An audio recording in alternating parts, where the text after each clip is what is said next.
ప్రధాని నరేంద్ర మోడీ అధికారంలోకి వచ్చిన తర్వాత పెద్ద ఎత్తున డీజిల్, పెట్రోల్, వంట గ్యాసు, టోల్ పంజాబ్ ఫీజులు భారీగా పెంచడమే కాకుండా ప్రజలు వాడే పప్పులు, ఉప్పులు, ఉల్లిపాయలు, నిత్యావసర వస్తువుల ధరలు భారీగా పెంచి డ్రైవర్లకి ఆహార భద్రతని కొరత విధిస్తే నీకంటే తక్కువ కాదన్నట్టుగా ఆంధ్రప్రదేశ్ రాష్ట్రంలో చంద్రబాబు నాయుడు గారు అధికారంలోకి వస్తే ఆటో డ్రైవర్లకి వాహన మిత్ర 15,000 ఇస్తానన్నారు. జరిమానాలు పెంచి జీవో నెంబర్ 2131 రద్దు చేస్తానన్నారు. అదేవిధంగా ఆటో అండ్ మోటార్ కార్మికులకి సంక్షేమ బోర్డు చేస్తామన్నారు. డీజిల్, పెట్రోల్ ధరలు తగ్గిస్తామన్నారు.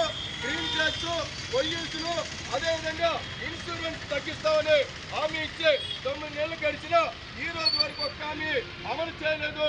ఎప్పటికైనా చంద్రబాబు నాయుడు ఇచ్చినటువంటి హామీలు ఈ రోజు జరుగుతున్న శాసనసభ సమావేశంలో ఆటో డ్రైవర్లకు ఇచ్చిన హామీలు అమలు చేయాలని, వాహన మిత్రాలు వెంటనే విడుదల చేయాలని, ఆటోల మీద ఉన్న పోలీసు ఈ చర్యలను వెంటనే రద్దు చేయాలని చెప్పి డిమాండ్ చేస్తూ ఈ రోజు రాష్ట్ర వ్యాప్తంగా